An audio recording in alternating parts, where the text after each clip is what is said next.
Good evening to all who have joined us this evening for this important discussion and information exchange. The title of our webinar this evening is Policy Implementation for Increasing Diversity in Clinical Trials. Can FDORA get us there? I am Randall C. Morgan Jr., MD, MBA, and I currently serve as President and CEO of the W. Montague Cobb Health Institute. The W. Montague Cobb Health Institute was launched by the National Medical Association in December 2004 at Howard University with considerable financial support from the AstraZeneca pharmaceutical company. The mission of the Institute is to promote solutions for racial and ethnic health disparities, and more recently, a charge to engage in collective activities that will achieve health equity in the United States. Diversity in clinical trials is essential to achieving health equity. As a distinct 501c3 nonprofit organization, the Cobb Institute historically has worked with the National Medical Association, the 4 HBCU medical schools, and various governmental agencies, including the FDA, to increase the participation of Black and Brown people in clinical investigations, and specifically pharmaceutical and device clinical trials. From a joint presentation and scientific panel of experts held in Honolulu in 2012 and sponsored by the NMA's Project Impact 1.0 and the Cobb Institute, there has been focus upon the need for urgent involvement of the FDA in the promotion of strategic steps to achieve diversity in clinical trials and the highest degree of ethics in clinical science at the same time. After 10 years, we now have FDORA. The Cobb Institute welcomes the leadership and collaboration of Project Impact 2.0 of the National Medical Association and our community partner, blackdoctor.org, to this program this evening. A special commendation is in order for Dr. Doris Brown, the chairman of the steering committee of Project Impact 2.0, and a past president of the National Medical Association, who has been the visionary for this webinar, and for recognizing the importance of the FDA FDORA in the quest for diversity in clinical trials at all levels. And now, with great admiration, introduce to you the 123rd President of the National Medical Association, Dr. Garfield Clooney, for his welcome to our guest this evening. Dr. Clooney is also an Associate Professor of Obstetrics and Gynecology and the Vice Chair for Equity and Inclusion at NYU Langholm School of Medicine. Dr. Clooney. Thank you, Dr. Morgan. Welcome, everyone. It is really great to see that the National Medical Association and the FDA have maintained a strong relationship over the years on a number of issues and now working together to increase diversity in clinical trials. I sincerely applaud Dr. Morgan and Dr. Brown, the team leaders for our Project Impact 2.0, and also the FDA through the Food and Drug Omnibus Reform Act, or FDORA, as it's called, to require a diversity plan for device studies and phase 3 trials. And some might ask, why is this necessary? Well, we can tell them that different people experience disease differently, and lack of representation in clinical trials can lead to lack of access to effective medical interventions. And because we know that approvals and indications for new therapeutics are often restricted to the demographics of the populations included in the clinical trials. So some populations or races may not have access to life-saving therapy or devices that may make managing their illness easier and extend their life expectancy. So it is really great to see this partnership continue and grow. And I know that these efforts will help to reduce disparities and increase equity, especially for the underserved populations. Thank you again for asking me to give a welcome this evening.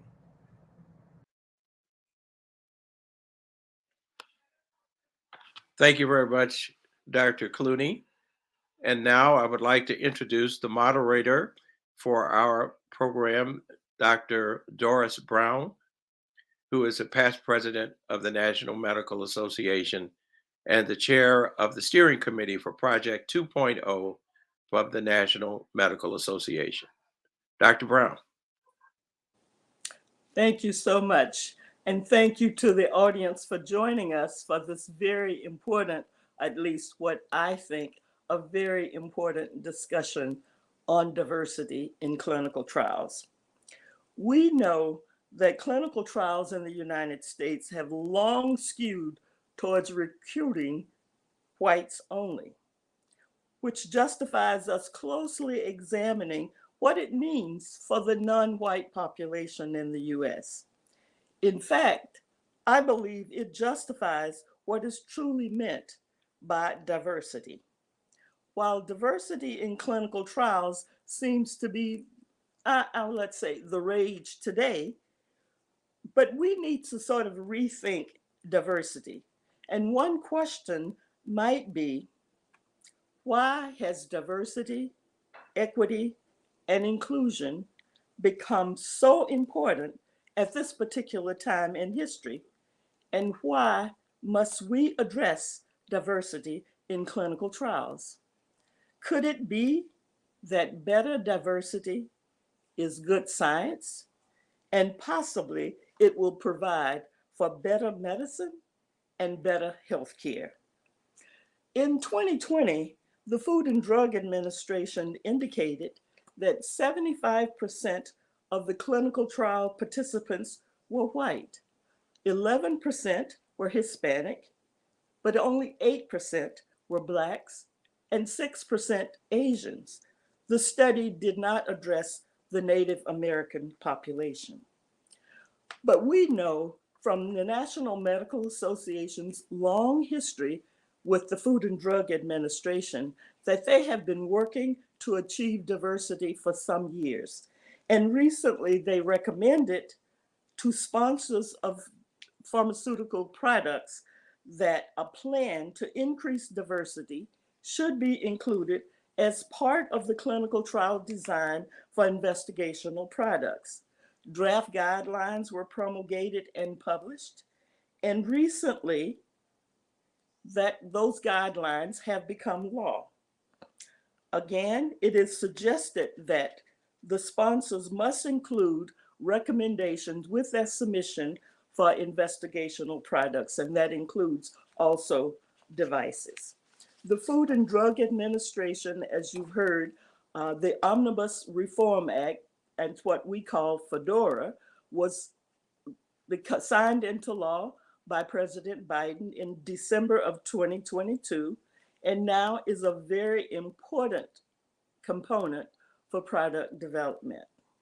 Our panel this evening will center on the FDORA and the demands and obligations it places on our sponsors of clinical trials, our minority investigators, as well as our consumer participants, as we strive to assure that diversity in trial representation is achieved, and it supports the understanding of safety and effectiveness of the new drugs and products that are being derived in the diverse population. So we anticipate that our discussion will cover what is included in the law, the policy implications and implementation strategies, as well as what may not be included, such as digital technologies and the laws that would govern such uses in our states that may be different. What may be needed to minimize some of the complexities that we see in decentralized clinical trials as we move towards health equity in clinical research and then other areas of concern. We want to stimulate and address how the research community can demonstrate a very clear commitment to improving diversity, equity, and inclusions in clinical trials. So the goal for all of our listening audience is to leave with a better understanding of the roles of the Food and Drug Administration, of industry, and consumer participants as it relates to the need for clinical trials. And so let me introduce our esteemed panelists, and I will do that each one at a time. We are so very pleased and fortunate to have with us as one of our first speakers, Dr. Robert Califf, who is the Commissioner of the Food and Drug Administration. So I will turn this over for remarks from Dr. Califf. Hey there, thanks. Can you hear me okay?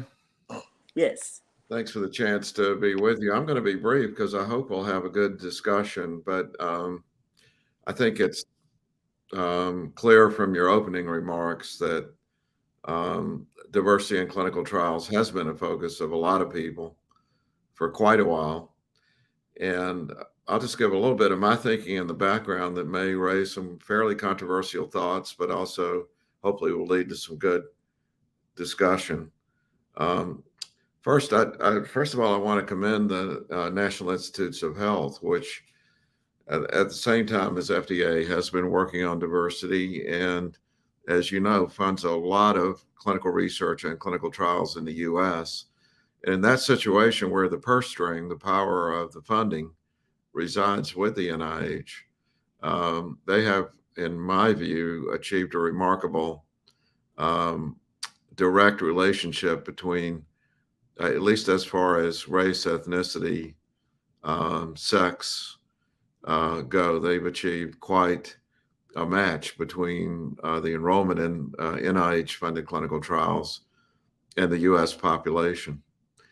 When it comes to the FDA, as we'll get into, we have a different scenario in play. We're dealing with global industries, and we don't fund the trials, but we oversee them. And of course, the purpose of many of the trials is to gain marketing authority. And so we have a major role to play, but it's not the command and control of cutting off the funding of trials that exists with the NIH.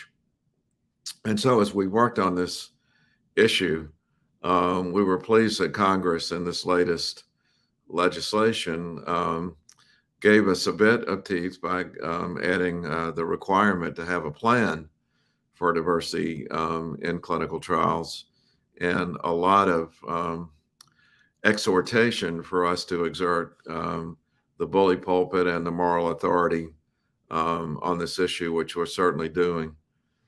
But I'd also like to just point out a couple of other dimensions here that are really important and for which I have a lot of hope for the near-term future. First, as I mentioned, we are in a global community. So I think as we think about ourselves as part of a global community, it's really essential that we remember that the U.S. is only 4% of the world's population.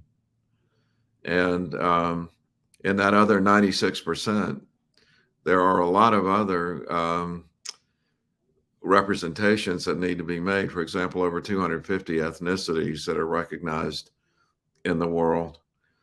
And in fact, clinical trials have become global. And one of the more interesting facts that has developed is that 2/3 of the world's population now lives in Asia, which is very much underrepresented in clinical trials across the board. And as I think all of you would likely suspect, Africa, other than South Africa, and particular kinds of trials which deal with diseases that mostly occur on that continent, pretty much has been left out of the clinical trials enterprise. So a lot to think about the global issues in diversity. And then finally, diversity, of course, includes other characteristics than race and ethnicity. In particular, from the FDA perspective, since we're making approving labeling of things like dosing of drugs or risk factors for complications with devices, things that people may not usually think of, like weight, is a major issue that we need to deal with. We have a large population in the U.S. and enrollment of people who are very heavyweight is quite small. The elderly enrollment of people over age 80, something I'm very up on since I've turned 71, about to turn 72. And if you ask what's the right dose of almost any drug for someone over age 80, we just don't know because we don't enroll. Fortunately, in pediatrics, the pediatric rule and other laws were passed that require that trials be done in children if drugs are going to be used in children, and create a mechanism with the NIH to study drugs that had already gotten through the system before those laws were passed. I could go on and on about these different elements of diversity, but I certainly believe it's important that we at least build a solid foundation on these core characteristics of race and ethnicity, sex, gender, and one more I forgot to mention.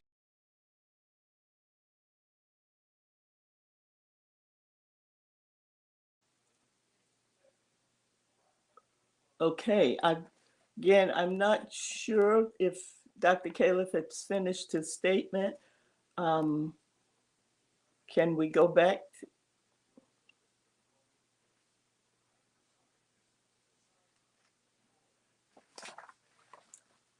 Okay, I'm going to introduce our next speaker.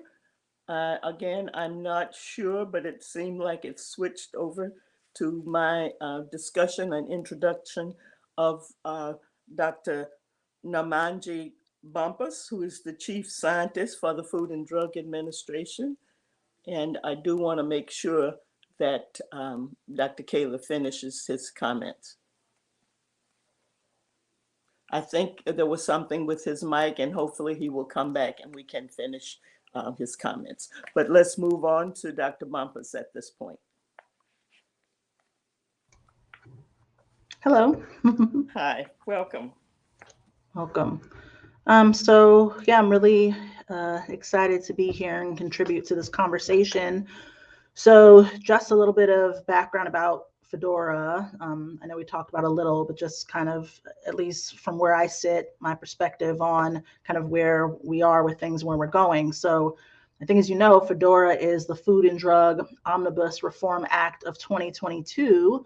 And it was part of the Consolidated Appropriations Act 2023 that includes cross-cutting provisions that really aim to modernize clinical trials that support medical product approvals and enhance clinical study diversity to promote its relevance to the U.S. patient population.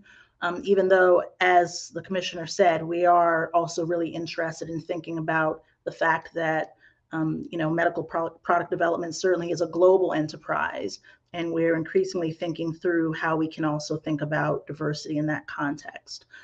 But notably, FDORA requires diversity action plans for clinical investigators in support of medical product marketing applications, and ensuring that the data generated in the development program reflects really the racial and ethnic diversity of the population expected to use the medical product if approved is really a goal. And that's important, obviously, we know, for several reasons.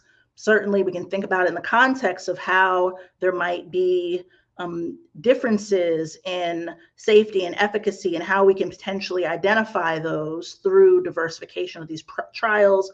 And also, I think, can obviously promote confidence and understand how much these data can be generalized to the population and to the general public. So as far as instituting this or execution, we have several things we're doing. We have a lot of cross-cutting committees across the agency that are working on various parts of implementation of the statutory requirements.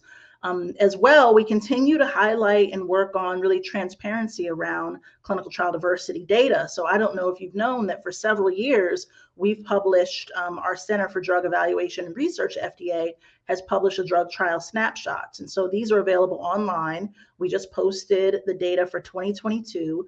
And these are really great resources that essentially show you the data and information about the demographics of participants in the key clinical trials that supported the original FDA approval of new drugs by the Center for Drug Evaluation and Research. So you can, for any given year for the past several years, look these data up and really see what the diversity has been in the various approved drugs. And this is, again, way that we're trying to make demographic data available and transparent to the public. And we're working on expanding this at the agency and really bolstering this effort.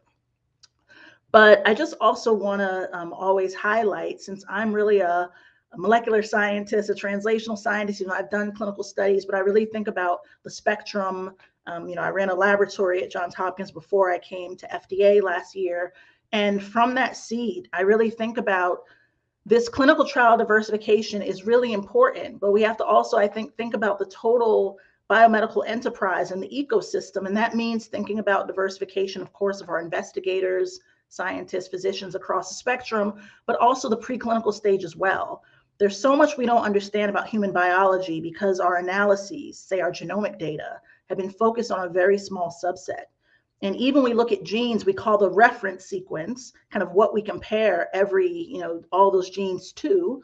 But that's based on, people of a very limited demographic background. So we're just missing basic information about the human biology and human population that I think is something that hopefully through expansion of clinical trial diversity, we can also begin to address. How can we even just expand our fundamental basic knowledge about how all people in the range of biological response to medical products, chemicals, and other things. So I'm really excited about this discussion and hope that we can think about that as well, just as part of our total approach to wanting to diversify. So thank you.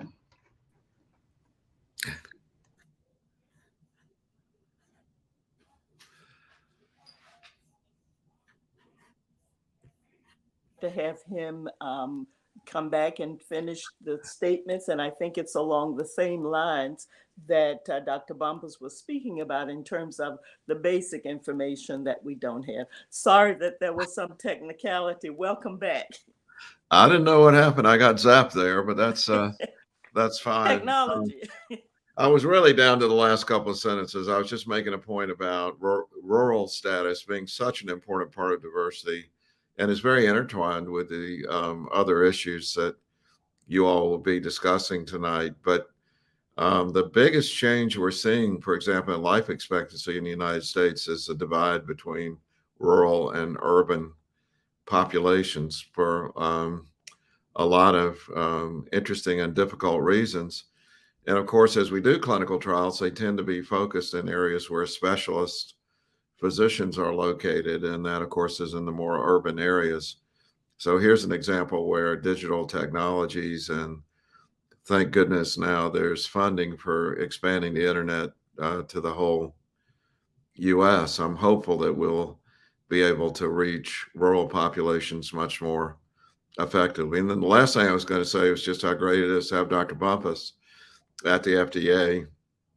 We have a lot of interesting discussions, but beyond discussions, she is a super scientist who is getting a lot of stuff done that you will all hear about across many different aspects, including our laboratories, but also in areas like this where I believe she's really well equipped to make a difference.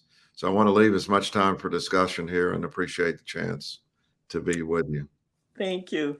Well, we're going to continue with our panelists and giving overview, and then we're going to come back and have that great dialogue that I think we really so much want to get to. So our next speaker, of course, is representing industry, Dr. Linda Armstrong. She comes to us from the foundation at the U.S. Novartis Foundation. And I should add that she's also a member of Project Impact 2.0 Coalition. Dr. Armstrong. Thank you. Thank you so much, Dr. Brown. And thank you, Drs. Califf and Bumpus, for your really insightful comments. As Dr. Brown mentioned, I'm Linda Armstrong. I lead corporate responsibility and the U.S. Novartis Foundation, and previously spent more than 20 years in drug development. And so thank you for giving me the opportunity to present an industry view of clinical trial representation and FDORA. Can I have that's the last slide. Okay, we'll go through quickly. Yes. Oh, sorry. Next slide. Just a disclaimer that I am a Novartis employee. You can go to the next slide, please.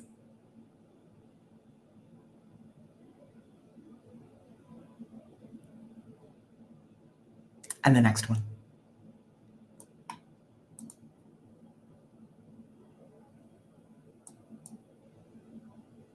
Sorry.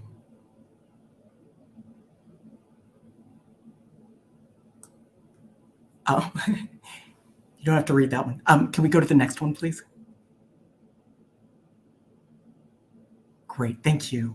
Thanks. So we know that racial disparities in health outcomes have existed for generations, but at Novartis, the twofold difference that we saw in hospitalization and death during the early pandemic were really too great to ignore. And we know disparities don't stop there.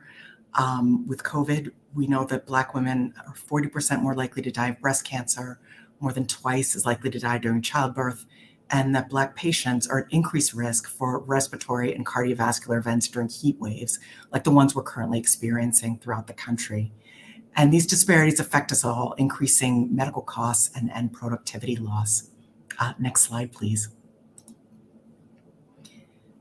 So how does clinical trial representation help decrease health disparities? This is the consensus report from the National Academy of Science that was released in 2022, and it describes a number of reasons, many of which Dr. Bumpus mentioned also. We know that race is largely a social construct, but there are polymorphisms that are more common in people with shared genetic ancestry. And we have examples of where safety profiles of drugs have been affected by pharmacogenetic differences. We know that warfarin metabolism is unpredictable in patients with certain CYP29 or VCORC1 polymorphisms that are more common among African Americans. And we know that African Americans have an increased incidence of 5-fluorouracil-induced cytopenias, in part due to the increased prevalence of specific DPD variants that are responsible for drug metabolism. The lack of validation on darker skin tones can lead to unreliable oxygen saturation readings on pulse oximeters. And as Dr. Bumpus mentioned, apart from scientific reasons, developing sites in diverse communities also has the potential to improve overall enrollment, eventually increase the speed of enrollment and drug development, as well as increasing trust and acceptance of medications. Next slide. So as Dr. Califf mentioned, where are we now? We haven't done well to date. On the left is an analysis of phase 1 oncology trials showing that they are not representative of census data. And on the right is the data from the most recent 2022 snapshot that Dr. Bumpus referred to for late oncology trials, which again show lack of representation. And this is not just for oncology. Except for communicable diseases, trials in all areas do not meet census levels of representation, even those diseases where we know that the prevalence is increased among Black and Hispanic patients. Next slide, please.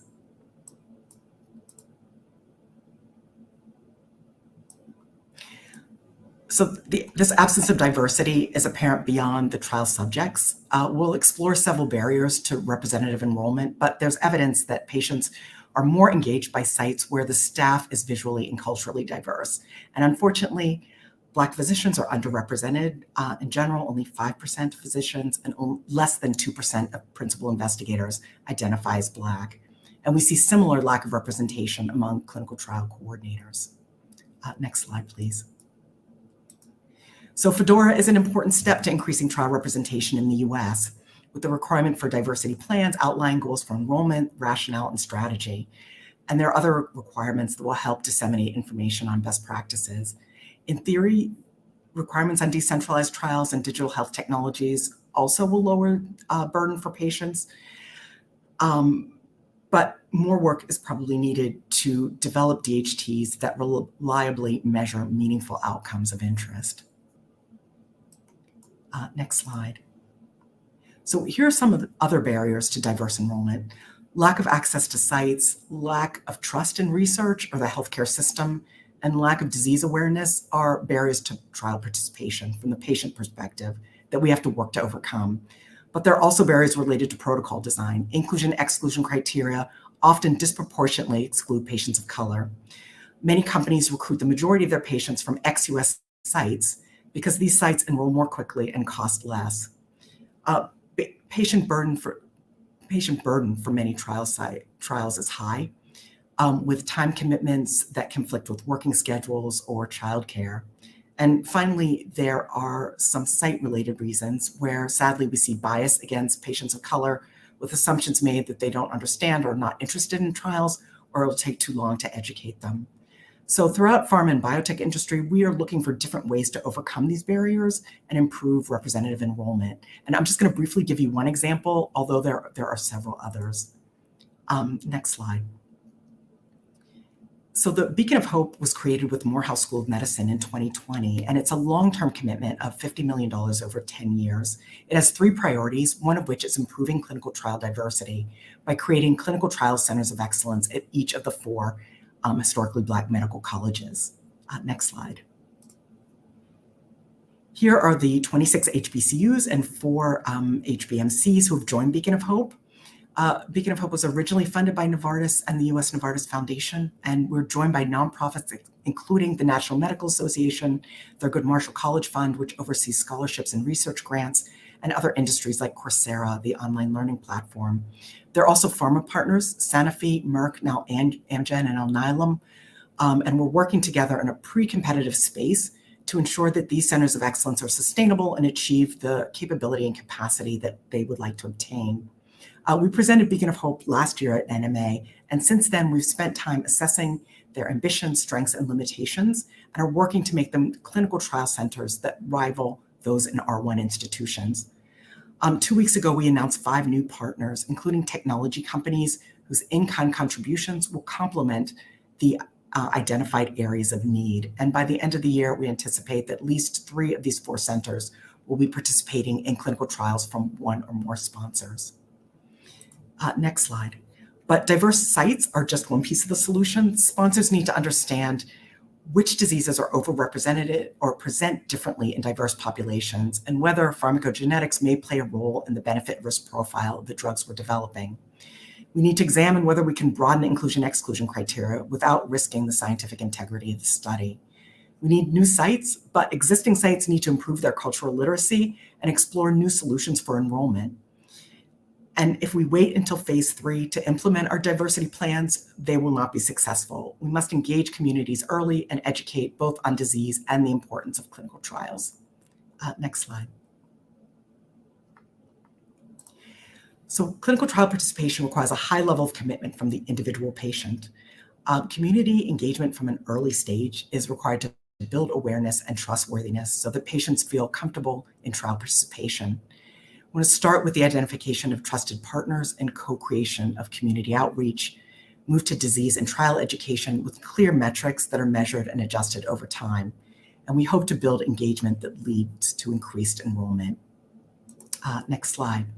So where do we go from here? Sponsors thus far have committed to sharing best practices and metrics.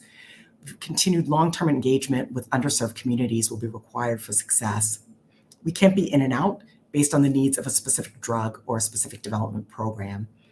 We also need to hear new voices in our steering committees and data monitoring committees. Sites will need to improve outreach to diverse patients. Activities like providing evening hours or improved transportation or translation study materials will need to be supported by sponsors. And finally, we'll need regulators and legislators to be consistent in holding companies accountable for diversity plans. It would also be helpful to standardize reporting snapshots so we can measure progress over time and potentially explore additional incentives for achieving diversity. And I just want to end by briefly summarizing the Novartis statement on clinical trial diversity that's published on our website. It's easy for me as the foundation president to make really cheerful and positive statements, but it's very critical that the business itself is focused on an issue if we really want to see true commitment. So this is the statement that is at the highest level of the company. Underrepresentation and lack of diversity in clinical trials of both patients and investigators is a key issue that healthcare and pharmaceutical industries need to address. Diverse trials are critical to ensuring that we understand how the patients most likely to be treated will respond to a medicine. Achieving representation will ultimately improve the quality of care that every patient receives. So thank you very much. And with that, I'll end and pass it back to Dr. Brown. Dr. Armstrong.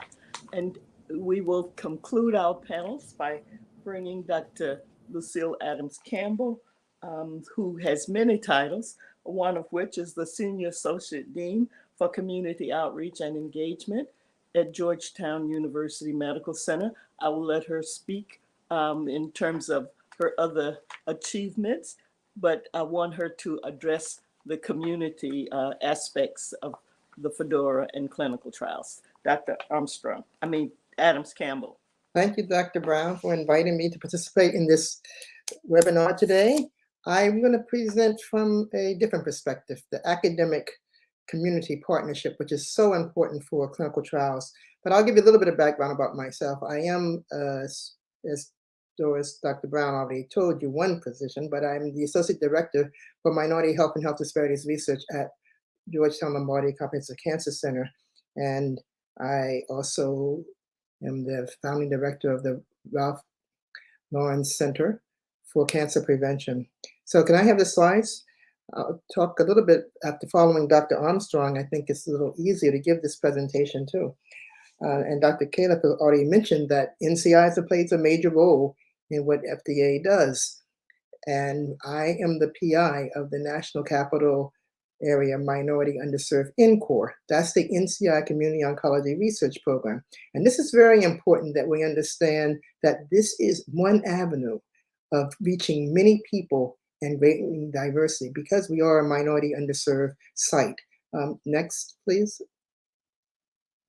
If you see here, there are benefits to the community organizations, and this brings access to the latest treatments to patients and individuals at risk of cancer, to where they live. And I think that's important.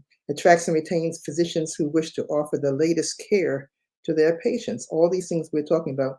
And it tests the infrastructure and the feasibility that is needed to support the new generation of trials. Next, please. Just so you have an idea for the community that there are areas that have coverage through 1,000 affiliate sites across the entire country. Next. And the little triangles are the minority underserved sites. And the little circles are community sites, which means they do not have to meet the requirements to enroll a diverse population at the same extent that the minority sites do. We are a minority site, and it really is important that we have this access to the community. We work with the community. How do we work with the community? We have community advisory boards that help us. We have navigators, patient navigators. That's really critical. People need to understand the role of the navigators, community health advocates, and community health educators. And all of those all tie into the success of our program. Next, please. Some things that have been talked about and left out. Social determinants of health are really an important issue that warrants a considerable amount of attention. The reason it warrants so much attention is because people often say minorities are not interested in participating in clinical trials. And that's a judgment call that's made very subjectively, but they don't understand there are many other factors that really hinder people from participating in clinical trials. Nobody wants to die from cancer. They want to be given the best, the state-of-the-art treatment and be treated with care and get the attention that you get in clinical trials.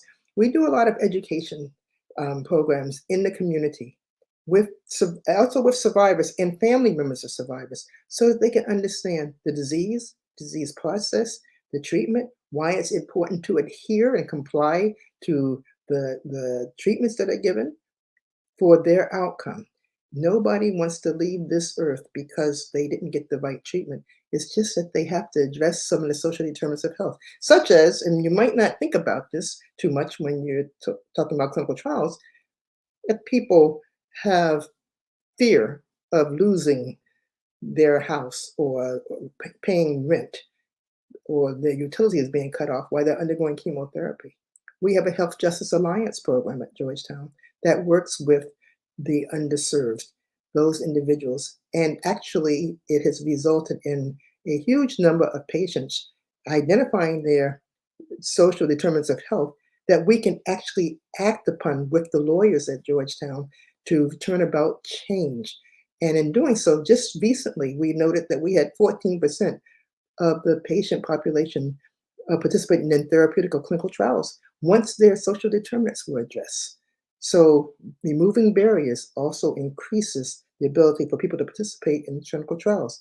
At Georgetown, our in-course site, we are at 63% minority enrollment, well, about 40% African Americans and 20 something odd percent Hispanic population. That has been our focus. And that has come a long way from my earlier days of being director of Howard University Cancer Center, when this grant was called the Minority-Based CCOP, and then going to Georgetown, where there wasn't a huge focus on minorities in clinical trials, just like everything has changed now to increase the diversity and participation in clinical trials. We are there, we're doing it, and we're reaching out to many, many people. Next. I just showed this slide just to reveal that, yes, we have navigators, we have community outreach coordinators, we have people that will educate the community. And when I say the community can be the community-based clinical oncologists, those physicians that are actively engaged in our clinical trials, but we have to work as a team. And as a team, we have to sometimes go to where the patients are. And we know that during COVID, one of the best things that happened was even with the idea of consenting. Consenting is a huge ordeal, but some of the things that can be done electronically are being done electronically. Of course, we need people to come in, but one of the biggest educational tools that we use is talk about how much care the patient gets and how many hands-on they get by just participating in clinical trials. And we've gotten people to really buy into it because we've alleviated the mistrust. We have garnered huge community relationships throughout Washington, Maryland, Virginia, but it's taken time. And we have to put the time in. We have to have the resources. We have to have the staffing to actually do this. But people will say that, well, we're not interested or they're not interested. Well, we defy those laws. We say that they are interested. So if we educate, include people, they'll be a part of the solution. We always tell people, particularly people of color, that they're part of the problem. But we're going to tell you that with our minority accrual rates, enrollment rates of over 60% for minorities, I think we're going to be part of the solution. So I'm going to stop there and thank you. Adams Campbell.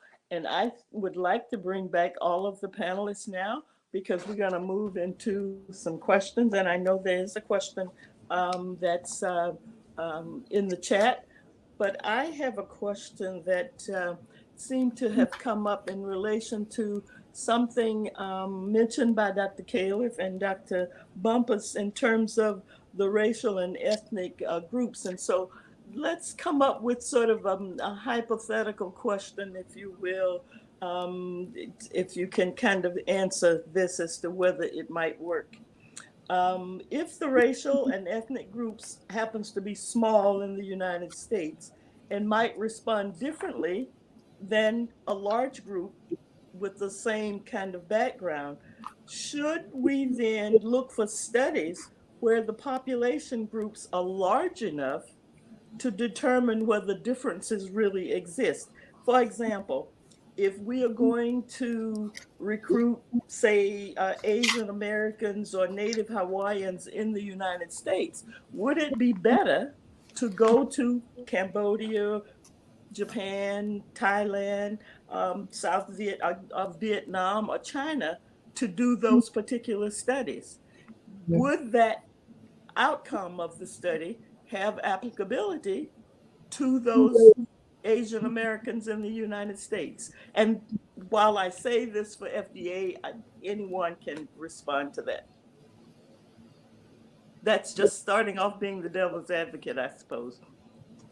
I don't think that's just a devil's advocate question. I think that's our way of saying it. I mean, I just think we have to be straightforward here and say we don't know the answer to the question that you raised, and we have very serious logistical issues and conflicting agendas related to the cost of clinical trials. It's well known in the clinical trials world, I've never seen a trial that I thought was too large.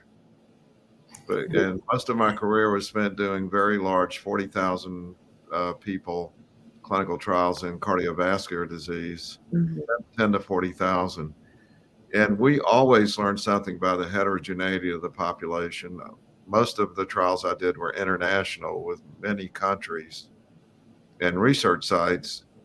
But the variation that we saw was often not due to the genetic characteristics of the population, but due to the medical culture and other cultural issues.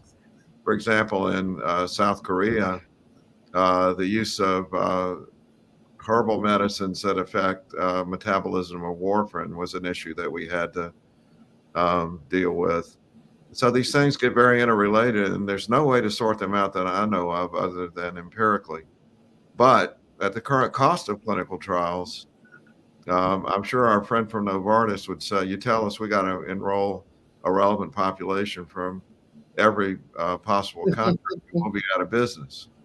And this is why I'm so focused in my tenure at the FDA and trying to simplify clinical trials so we can do larger trials and get answers.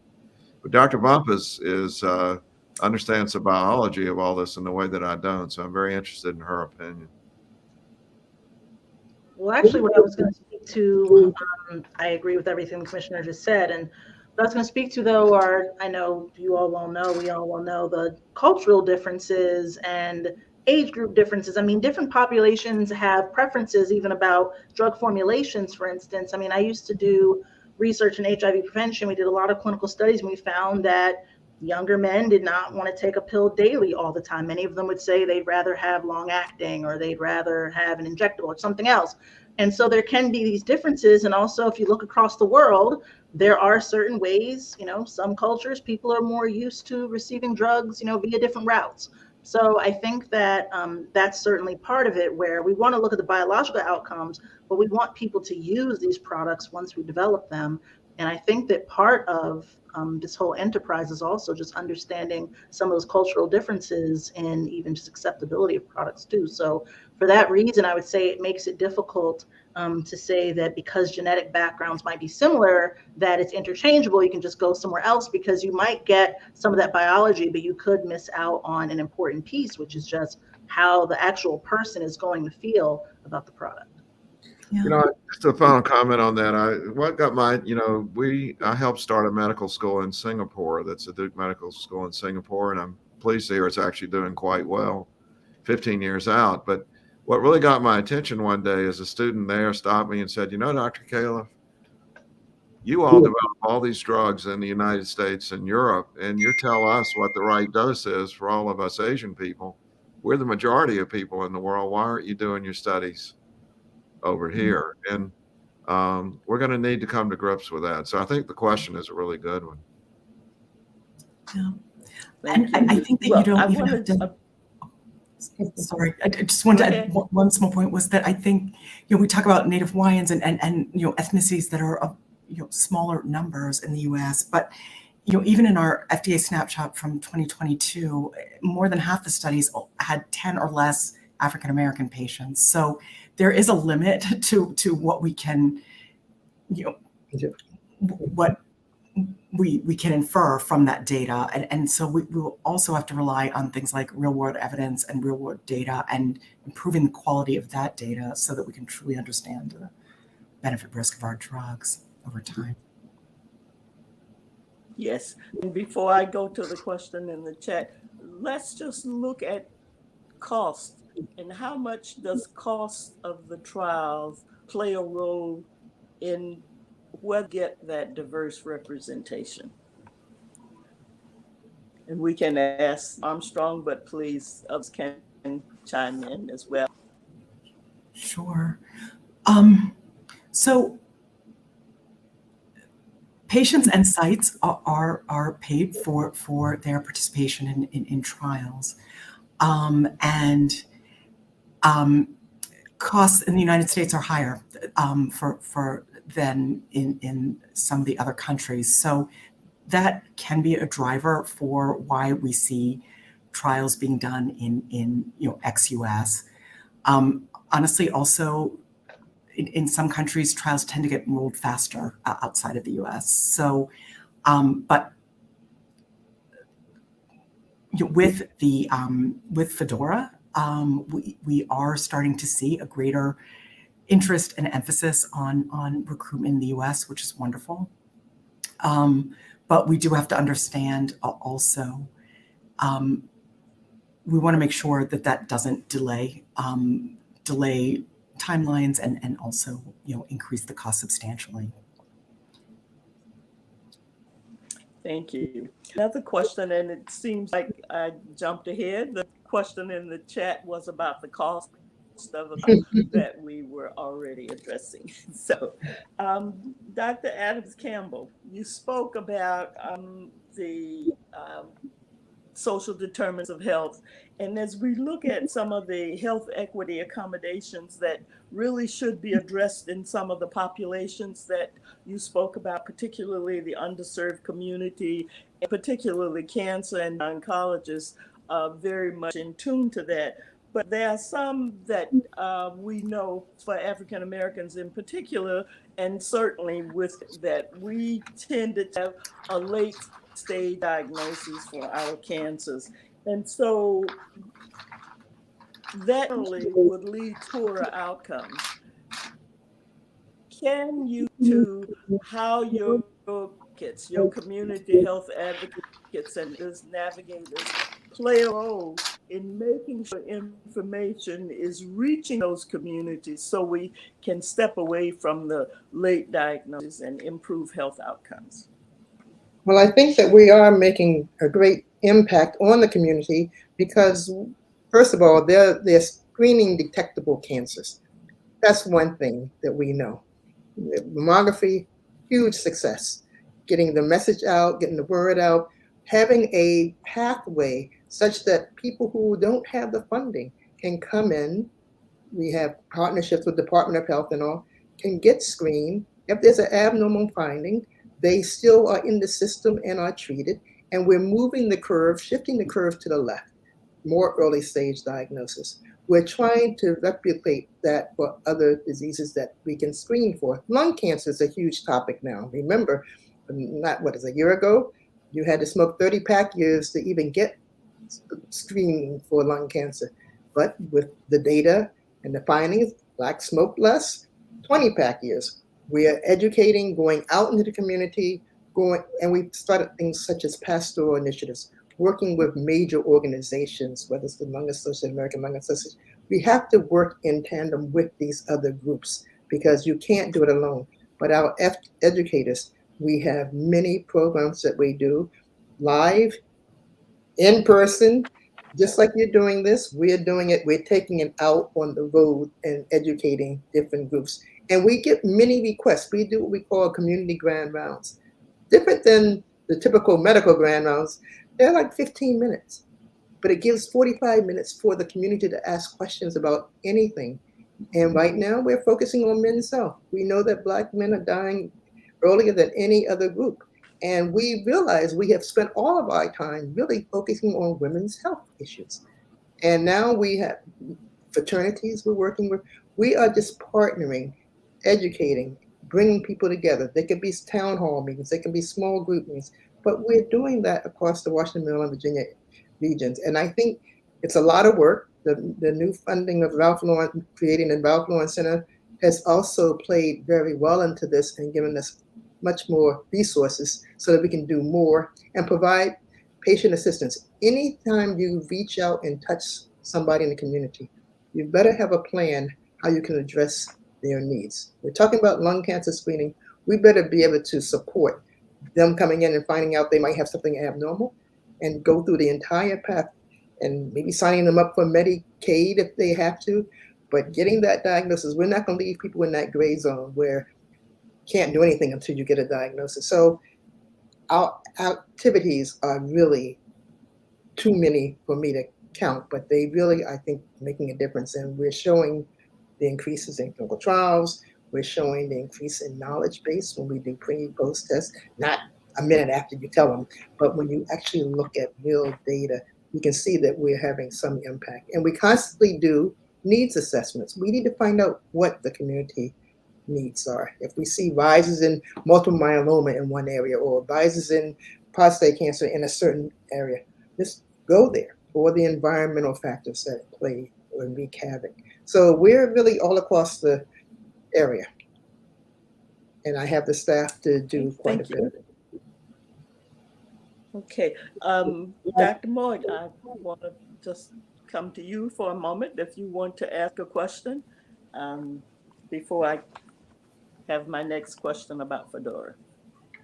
Well, thank you, Dr. Brown. Certainly, we have a very enlightening discussion this evening, and we've talked about many of the barriers to diversity in clinical trials, and also have shared some statistics that some of us didn't know about, particularly as it relates to global uh, clinical trials. My question would be in terms of the FDA, Dr. Califf and also Dr. Bumpus, what internal changes are there within the FDA that have taken place that you think may make a difference in terms of supporting FDORA, making it more effective, having a greater impact in the commercial uh, pharmaceutical industry?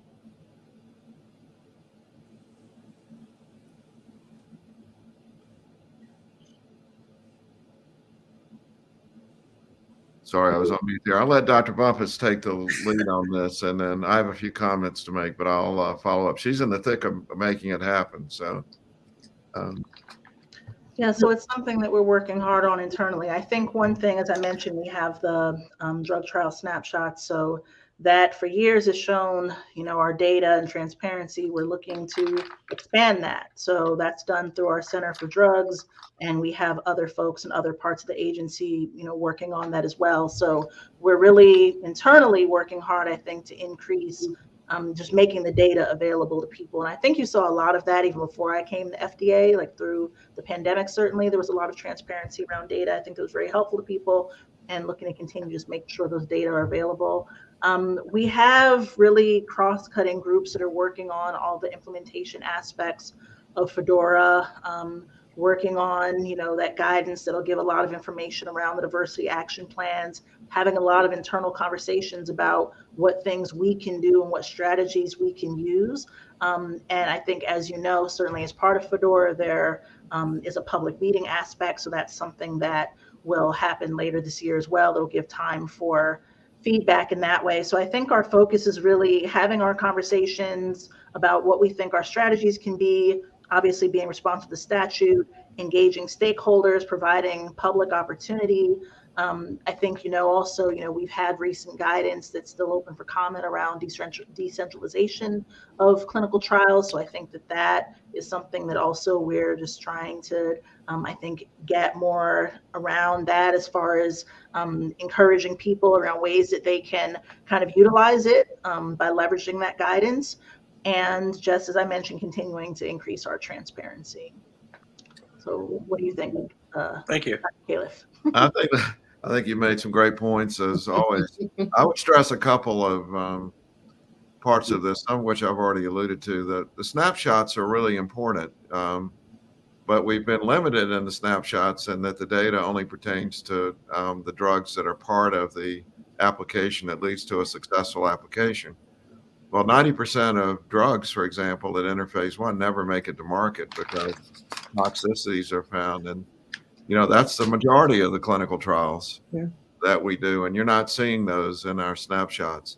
I'd also point out, this issue of global, I think, is really important. I'm trying to think of how to say this the best way. I think maybe the way to think about it is there's a two-part question. The first question is, if we're 4% of the world's population, in a global pharmaceutical industry, what percentage of patients enrolled in trials should be enrolled in the United States compared to others? And I commend Dr. Armstrong for being very, she's a great diplomat. She's very careful with her words. I noticed that.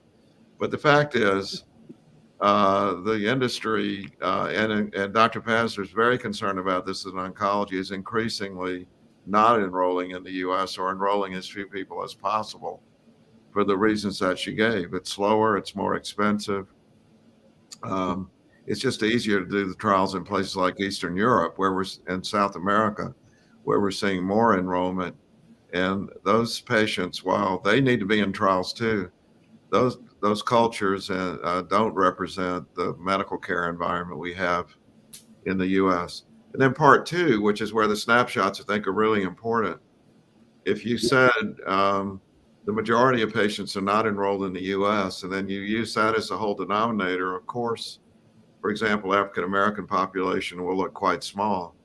If you said, let's look at the people that were enrolled in the US, that's giving us a different perspective. Both are important, but it's really essential, and I think is inexcusable if a company does a study that enrolls in the US and not enroll a representative population within that subset. And we haven't been entirely clear the way we presented the data to allow people to really look at that. Dr. Bumpus is in the process of fixing it. She's had to actually, I'm laughing because she's had to work pretty hard to make this happen. I also want to commend Dr. Adams Campbell for looking after men. That life expectancy gap is widening now between women and men. It's a full 5 years, and Black men in particular are really having trouble in terms of longevity and functional status. So I'm really glad you're taking that seriously. It's very, very important. Okay, another question that I have, thank you all for this stimulating discussion. And this is going back to based on the FDORA and what is included there. On what basis would you decide between denying a product approval until the evidence of diversity is achieved, or allowing approval and marketing with a phase 4 commitment in the post-marketing era? So are there rules already developed to address that kind of statement? I'll go first here, and then let Dr. Bumpus correct anything that she or disagree to the extent she does. There are no hard and fast rules, and there have been cases that I've been involved in.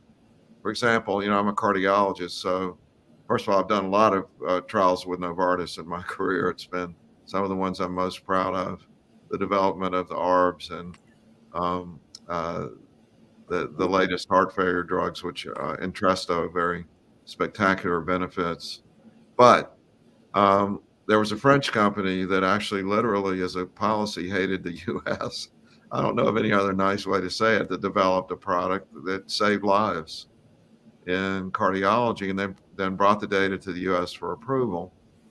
And that's a very difficult question. If you have a very definite benefit, would you withhold it from the population because diversity hasn't been there? That's a very difficult question. So, of course, what we're emphasizing is let's have those plans up front and make it happen.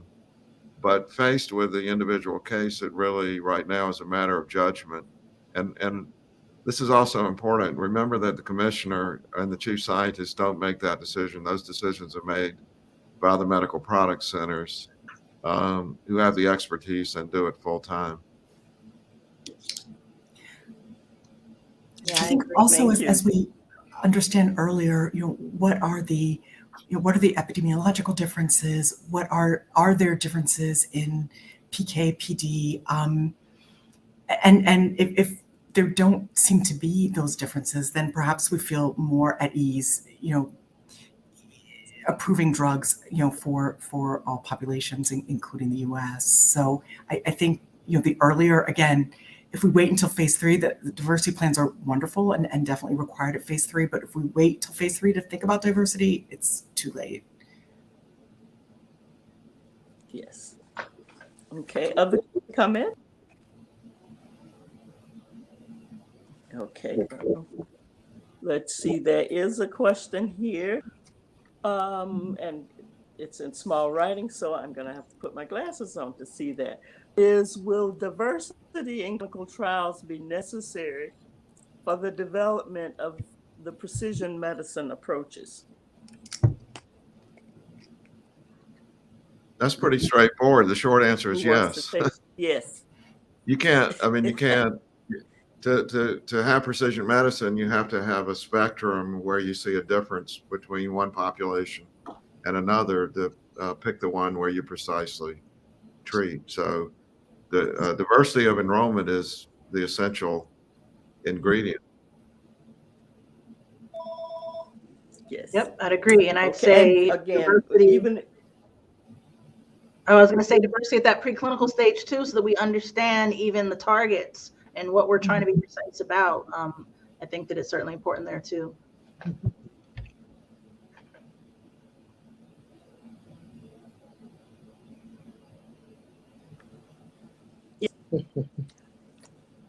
and I think if you're looking at precision medicine, again, you're talking about the specific disease in that category of patients that would have it. To make it specific for them, you're going to have some diversity there. Another question: how does heterogeneity that exists within the patient subpopulation impacts the interpretation of data? I could talk all day about this, so I'll just try to be brief. This is one of my favorite things in all of my entire academic career, because, as we said, whether we call it precision medicine or just something simple like we're going to change the dose based on a person's renal function or serum creatinine, what you need are differences in treatment effect as a function of the differences in the characteristics of the person or the subpopulation. And the problem that we see over and over when we talk about diversity is there will be random variation in those characteristics.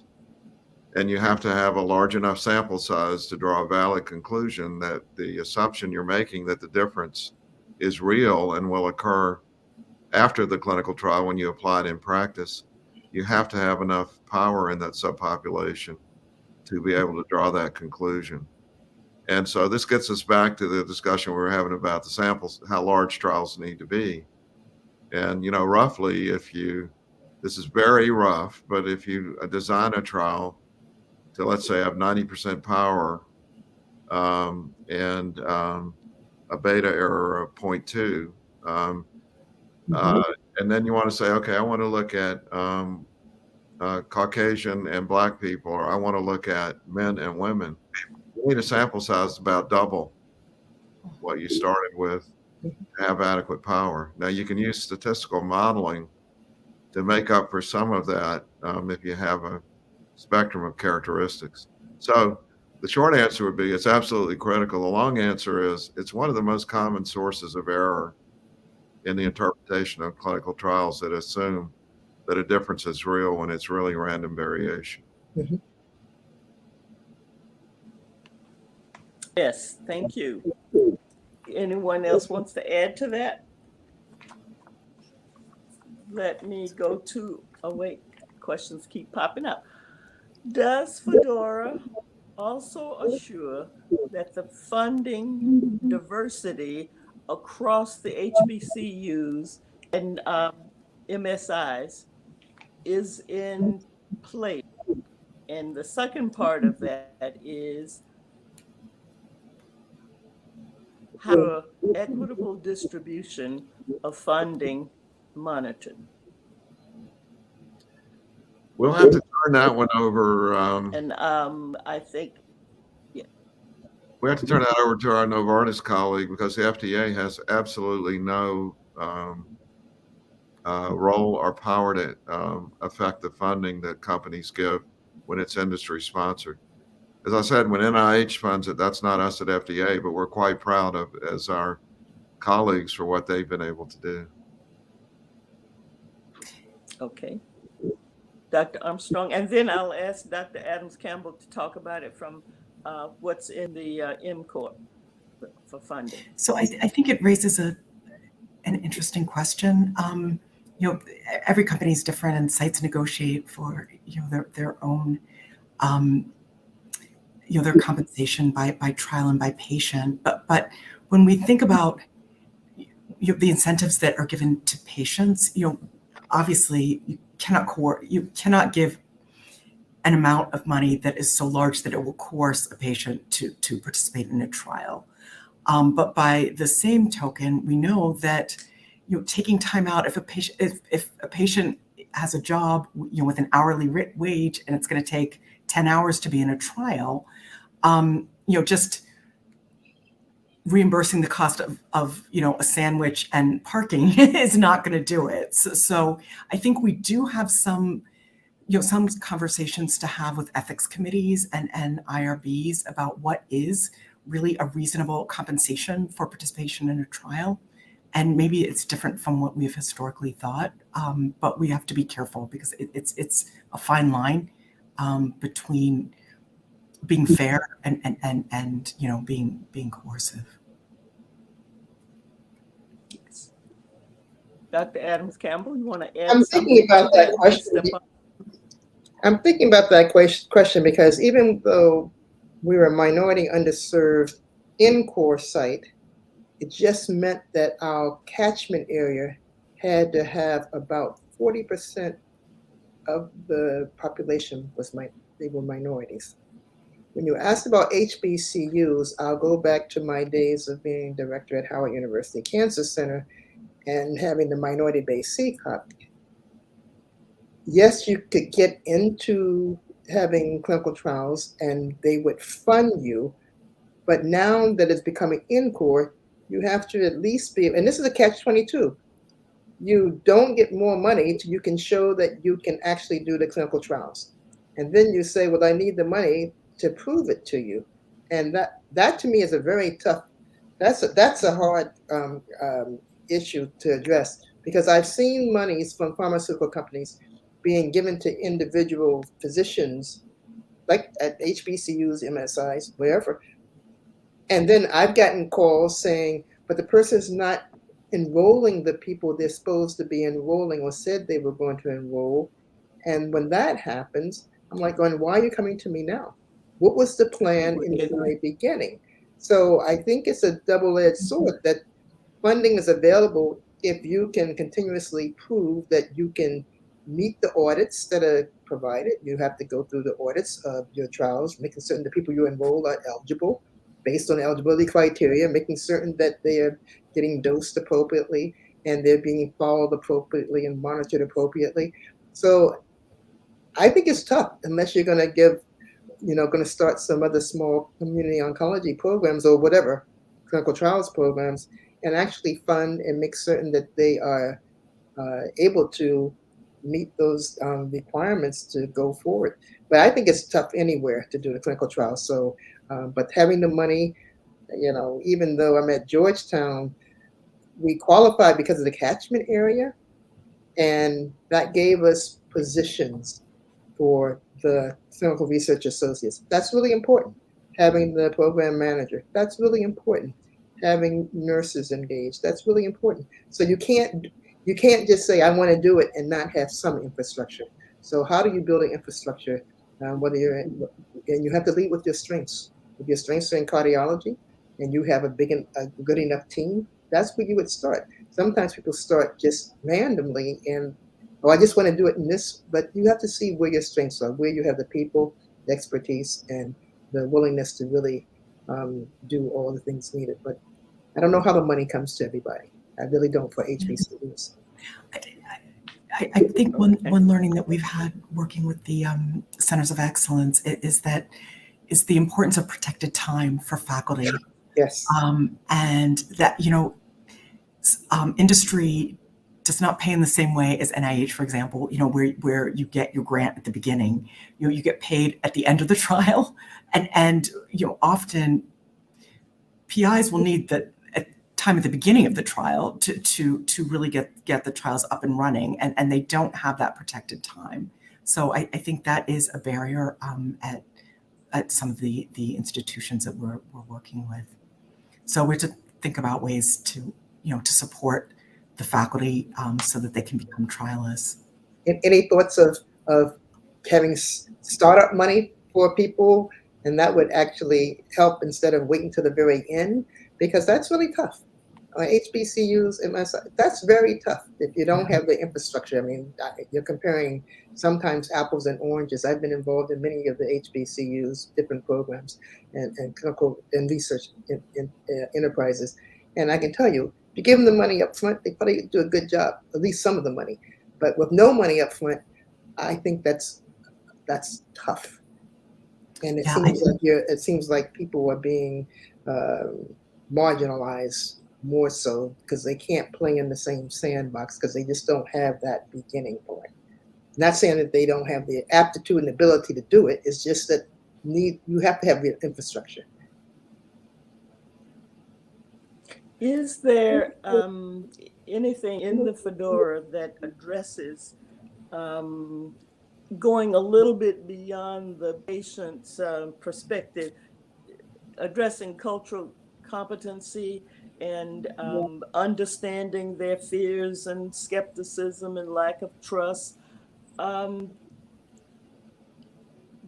Is there something that would include an aspect of health literacy that might also be beneficial to the underserved community that really don't understand some of the nuances, particularly about certain conditions and the drugs that might be applicable to them?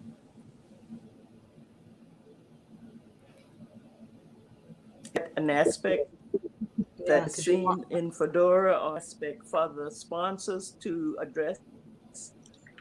I guess I can start with that. So, yeah, so we're working on the guidance, and so that will come together. But really what FDORA addresses is a requirement for sponsors to provide enrollment goals. It's really around enrollment goals in that diversity plan, and having enrollment goals based on factors that are known about a disease or condition, basically, and to include demographic factors. So that's kind of where FDORA is. It's really about planning, having goals, and then transparency around, what the actual data were. There are things in there as far as thinking about potential barriers to enrollment, like socioeconomic status, things along those lines. So certainly there would be opportunity to embed and explore some of that. But, we'll publish the guidance, and then there will be a comment period, and then after that we'll finalize it. But the focus really is around, at least through the statutory language, is really around having goals and kind of justifying them and then reporting out the data. Yeah, I think to meet those goals, we will have an educational component. Exactly. I think to meet those goals, there will have to be a large educational component that, again, we'll have to start, very early in the programs.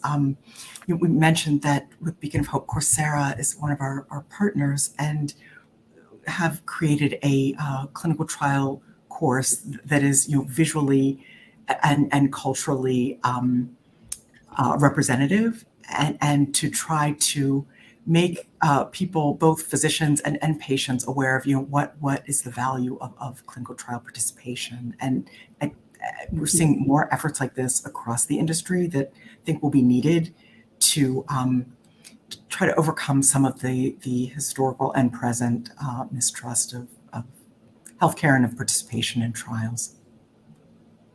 Yes, I think sponsors will certainly use their tools to implement these things. And, we have things that we do at the agency to try to increase understanding and education around clinical trial diversity and clinical trials. So we have those types of initiatives. But essentially, a lot of that is going to be, I think, people using their tools to achieve kind of this, their goals. But statutory, the education piece is not reflected there. It's really just around the goals and and then what you end up with as far as your demographics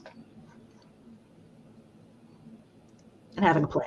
Okay, I have just a couple of questions. One is specifically about navigators that Dr. Adams Campbell mentioned. And of course, it is not required generally a clinical trial that's going on, but there seems to be a great deal of benefit. Is there any plan to include of the infrastructure for clinical trials from a sponsor standpoint? And in the diversity plan from FDA, would that be a requirement? Are considered as a requirement? Well, as Dr. Bob has said, the law doesn't provide that kind of specificity. So I would be very surprised if anything like that turned out to be a requirement. And, it is also, it's an interesting issue as to what the financial trade-offs there are, because we've already said one of the impediments to trials even being done in the U.S. is the fact that we have higher costs than other countries. But if you said, well, enrollment will be faster, that could work. So I think this is a place where the companies are going to need to step up and try various things and actually measure what's most effective. There are a lot of theories and opinions out there, not so much data about what's most effective.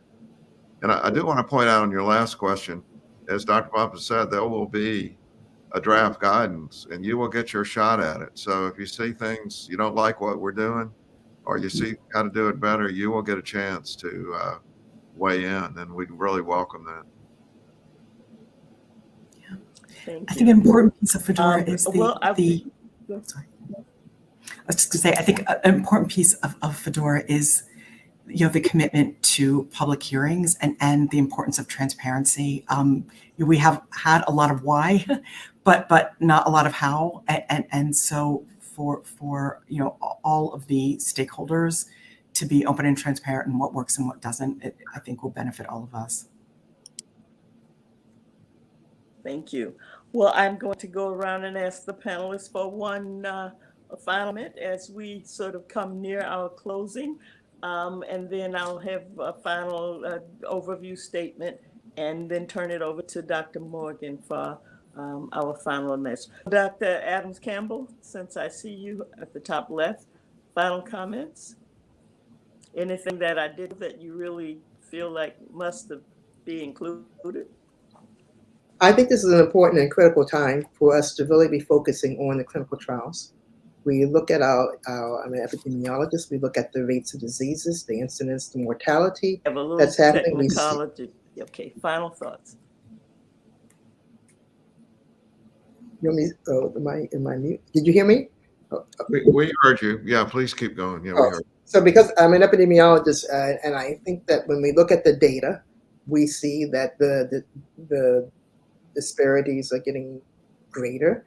We need to do something to improve it. I think this is a timely phase for FDORA in terms of addressing these clinical trials issues. And I think once we address them appropriately, get the hearings that we're talking about, the public hearings, and more transparency, I think that we'll be able to enhance our clinical trials program. And more importantly, get more people interested. We need to keep building that pipeline. Pipeline is very limited when it comes to minority investigators, but it's also very limited when it comes to reaching out to all the people that we need to reach out to. So I'm just in favor of what's happening right now and hope that the FDORA will help improve the quality and quantity and the richness of our clinical trials to reach more people, and more precision medicine is focused on.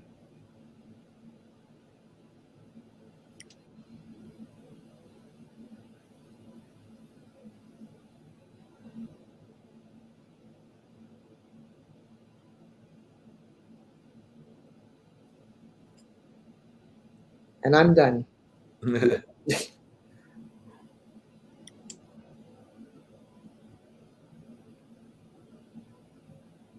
Who should go next? I'm wondering if Dr. Brown can hear. So could we go next to Dr. Armstrong? Sure, thank you. So when we spoke a year ago at NMA, we were still talking about the DEPICT Act, what it might bring. FDORA is very helpful, and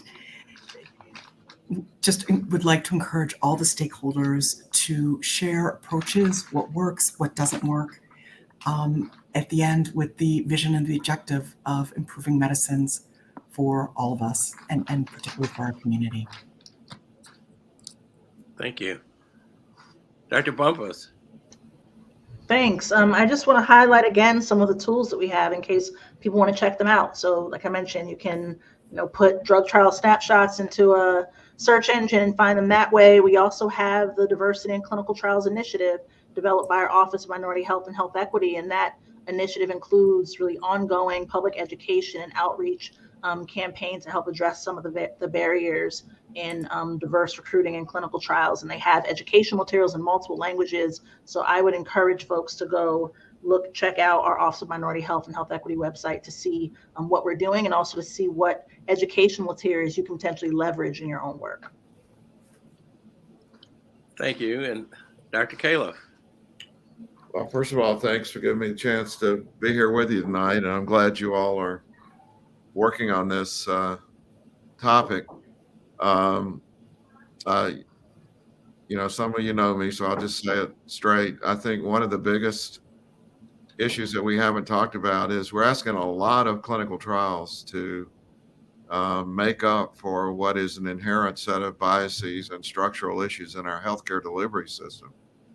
And so, when you talk about how hard it is to do the trials, a lot of that's because our clinicians right now are struggling just to see the patients they're supposed to see and fill out all the forms in a setting where we have more and more stress on the frontline clinicians and frankly, a system which is geared to the wealthy, highly insured. And, no offense to Dr. Armstrong, but also where innovator drugs are terribly expensive and creating all sorts of problems. So, despite the fact that it's a struggle, I think, and that we need to work on the healthcare delivery system, probably more so, I think clinical trials are a good place to make a beachhead where we can measure what we do and try to make progress and hope that it spreads. So really glad to work on it. But in my opinion, less flowery language and more real work. That's what we need. Thank you very much, Dr. Califf. I'm in your corner on that. I think we've thoroughly analyzed this evening all of the difficulties in attaining diversity in clinical trials. We certainly sat around the table at the National Medical Association, the Cobb Institute, and other organizations as we try to improve the entry to clinical trials on many levels, the practicing provider as well as the young student or early career scientist.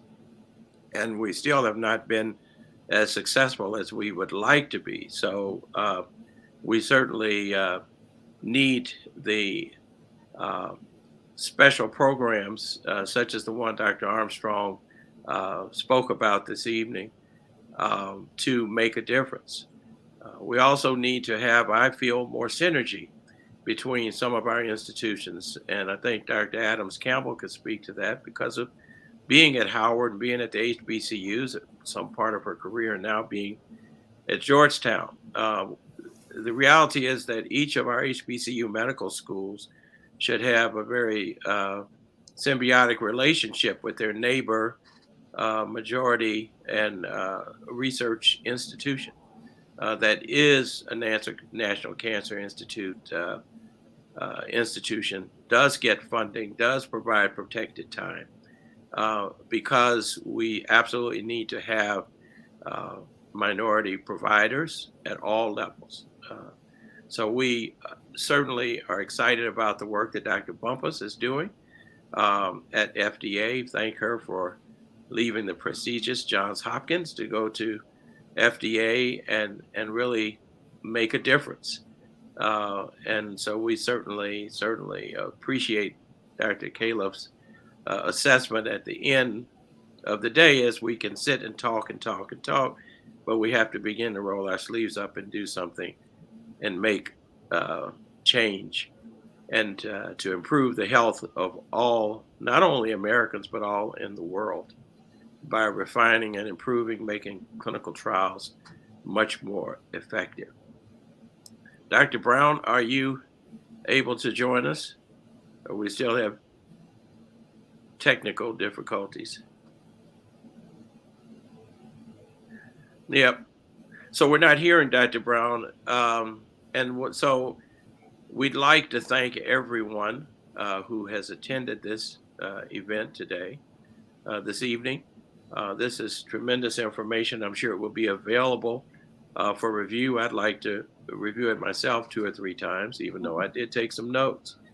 But Dr. Adams Campbell, to Dr. Armstrong, to Dr. Califf, to Dr. Bumpus, certainly to Dr. Brown for all the work that she did to put this wonderful panel together and to serve as a moderator, to Ellis Dean and to BDO, which provided us the platform so that we could get this webinar, this very important webinar out across the country. This is essential. And we look forward to the impact of this discussion this evening when we have further discussions at the National Medical Association meeting in approximately 10 days. So on behalf of the Cobb Institute, the National Medical Association, Project Impact 2.0, and BDO, would like to thank you again for attending, and Godspeed to you all. Thank you.